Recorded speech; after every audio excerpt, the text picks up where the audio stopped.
Nesse segundo estudo de caso para queda livre, veja,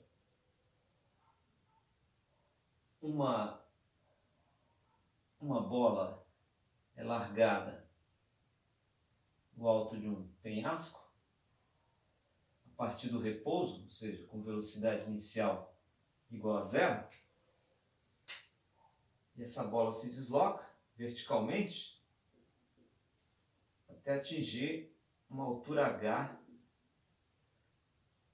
no limite aqui do solo, do chão, onde ela atinge a velocidade máxima, né? Onde ela atinge a velocidade máxima.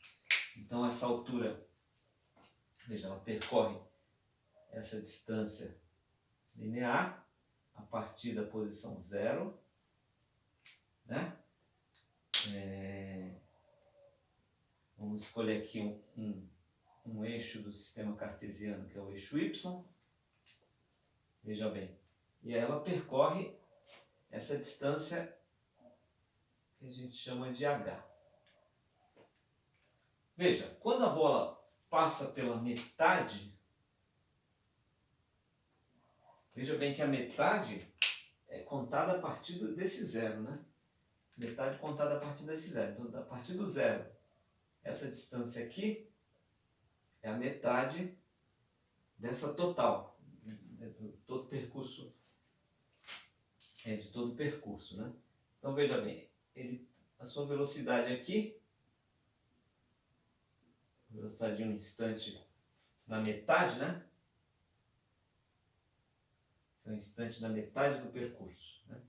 Ele está com uma velocidade também, que é a velocidade da metade do percurso. Veja, pede-se para utilizar o G de 9,81 metros por segundo ao quadrado em módulo.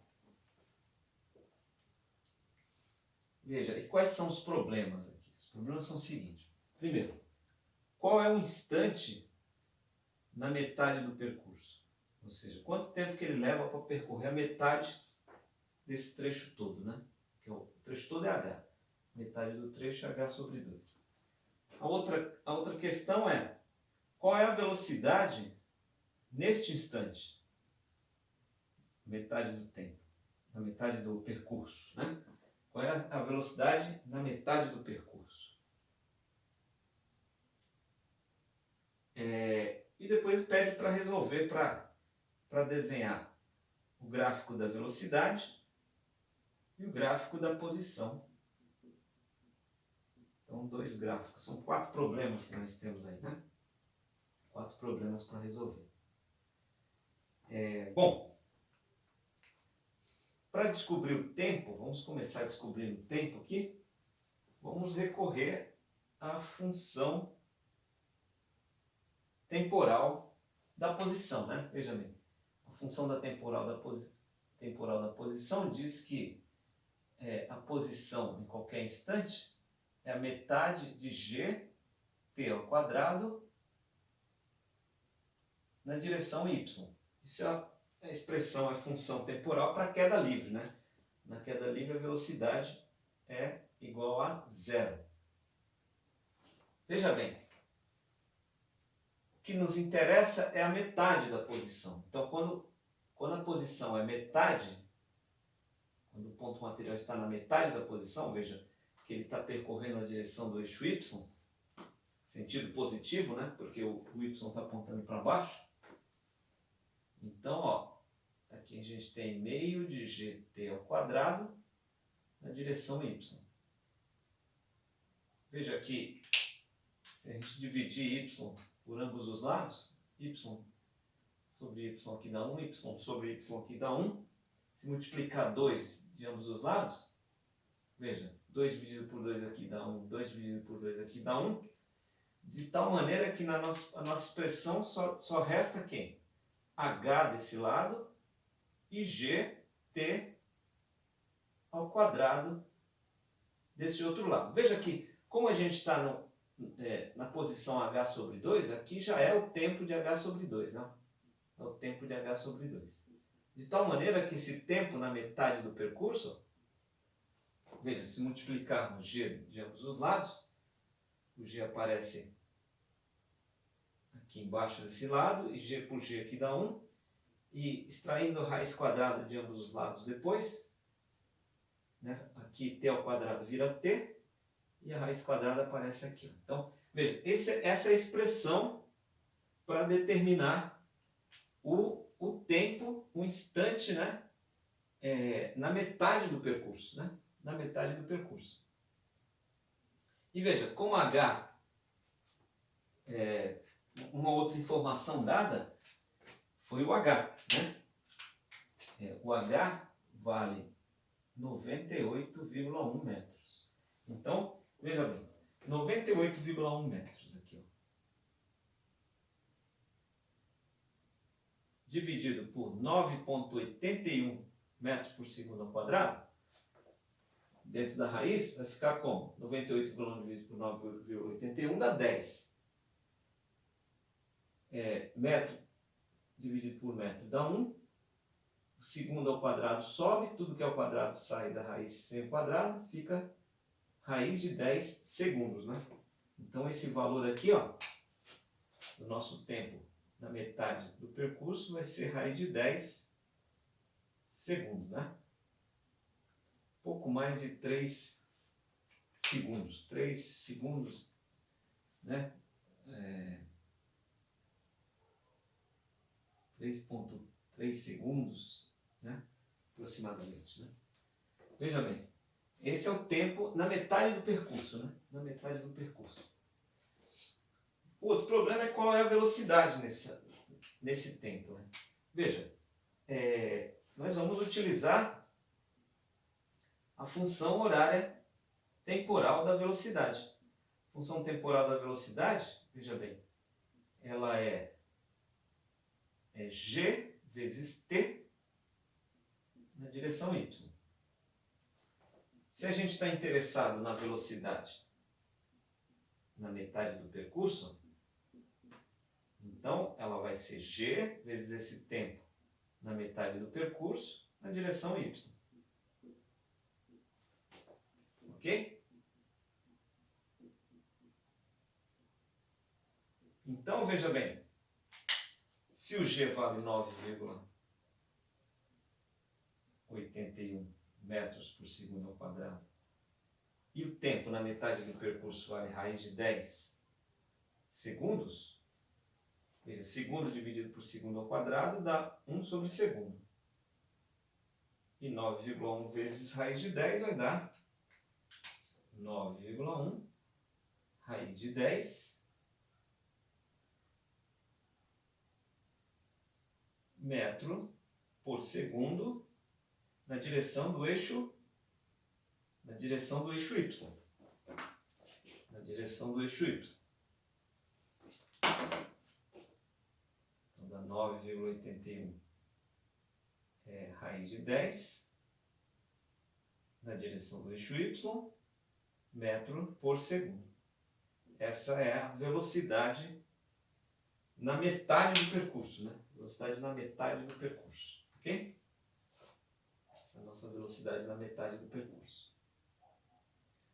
Uma boa pergunta que a gente pode fazer é o seguinte, né? Será que a velocidade no final do percurso é o dobro dessa velocidade? Será que o tempo na metade do percurso é o dobro desse tempo? Essa é uma boa pergunta para se fazer. Bom, a hipótese é que não. Por quê? Porque o movimento é acelerado. Então, e essa aceleração se dá, veja, em termos de posição, se dá como quadraticamente, né? Uma parábola. Por isso que é importante a gente fazer os gráficos. Vamos fazer os gráficos para a gente tentar entender isso. Primeiro vamos fazer o da velocidade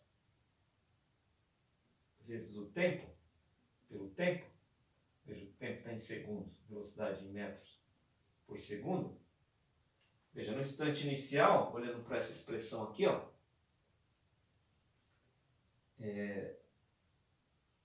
desculpa, para essa expressão aqui, né? No instante inicial, 0 segundos, a velocidade vale 0. Então, o ponto material sai na velocidade zero. No instante, vamos pensar aqui, ó, em um instante posterior, que é a metade da altura, que é esse valor aqui, ó. Veja bem, a velocidade vale 9,81, raiz, né? Raiz quadrada, ela vale 9,81, raiz de 10 metros por segundo. Essa é a velocidade nesse instante, que é um instante raiz de 10, né? É na metade do percurso, é um instante raiz de 10 segundos, né? E aí o gráfico de uma função de primeiro grau é uma reta. Então, a gente já pode traçar a reta aqui. Agora, até onde que vai isso? Até um limite, né? Um limite onde eu tenho um tempo aqui, ó, é o meu tempo limite, com uma velocidade limite aqui, não? Com uma velocidade limite aqui, que é a velocidade máxima. Certo? Que é a velocidade máxima. É a velocidade máxima. Então a pergunta que eu tinha feito é a seguinte: será que essa velocidade máxima ela é o dobro desta?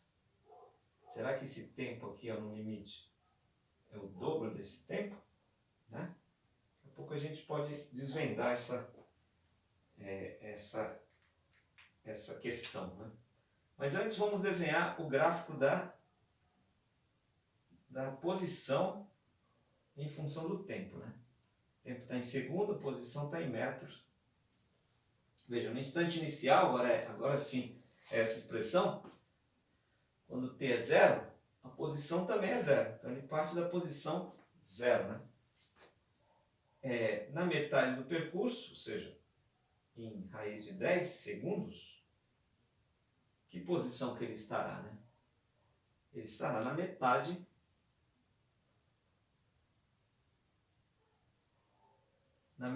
da posição. Né? Raiz de 10 segundos estará na metade, que é a metade de 98,1, que é 49,05 metros. Então, metade de 98,1 é 49,05 metros. Então, é nessa posição que ele estará. Veja, como esse termo quadrático é positivo, então a parábola tem concavidade para cima. E como nunca vai dar negativo aqui, ó, então essa parábola vai sempre crescer, né? Então ela vai ser vai ter uma curva assim, né? De tal forma que no limite aqui, ó, esse t limite, vamos chamar de t limite aqui também, ó, ele vai ter o quê? Uma altura máxima aqui que é de 98,1 metros, né? Metros. 98,1 metros. Veja que se isso aqui fosse uma reta, essa distância aqui é igual a essa, então essa daqui seria igual a essa. Mas como não é uma reta, então essa distância aqui é igual a essa, mas essa daqui não é igual a essa. Então esse tempo, isso mostra que esse tempo aqui não é o dobro deste. Não é o dobro deste, certo? Não é o dobro deste. E como é que a gente faz para descobrir qual é o tempo aqui? Ó? Qual é esse tempo? Muito simples, né? Em vez de usar h sobre 2 aqui, a gente usa h. Aí veja bem, se a gente usar h aqui, ó, aí esse 2 ele aparece multiplicando aqui. Então, em vez da gente ter h aqui dentro, a gente vai ter 2h.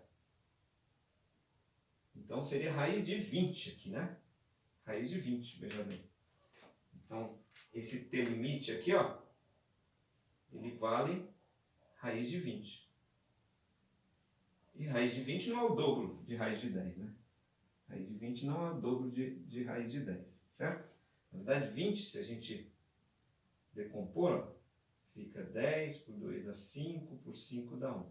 Então, fica igual a 5 raiz de 2, ó. 5 raiz de 2, né? 5 raiz de 2. Raiz de 2 é 1,7. Não, 1,7 não. É 1,4, 1 mais ou menos, né? Vezes 5 dá menor, né? 5 raiz... Não, desculpa, o contrário, né?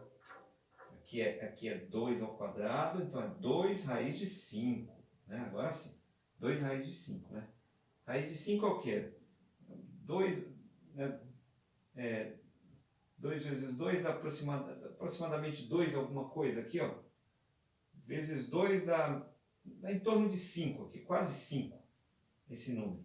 E raiz de 10 dá 3 e alguma coisa. Então 5, não, veja, 5 não é o dobro de 3 e alguma coisa, né? 3,3 aproximadamente. Então realmente está confirmado que o tempo máximo aqui não é o dobro da metade do tempo, né? Embora as distâncias sejam a metade, né? A distância seja a metade. E isso implica aqui também que a velocidade máxima também não vai ser, né? Se o tempo aqui fosse o dobro, a velocidade máxima seria o dobro, que é uma relação direta aqui, linear, né? Mas como não é o dobro aqui, aqui também a velocidade não vai ser o dobro. Ela vai ser na mesma proporção que é desse tempo para esse. Ok? E para descobrir essa velocidade, é só jogar esse tempo aqui, ó. 2, em vez de 10, põe 2 raiz de 5 ou raiz de 20 aqui, né? Então isso aqui é a velocidade nossa máxima. A velocidade máxima é 9,81 vezes a raiz de 20 metros por segundo, né, na direção do eixo Y, ok? Que não é o dobro dessa velocidade aqui, um pouco menor do que o dobro, ok? Então aí a gente fez uma análise de um outro estudo de caso para queda livre. Até a próxima!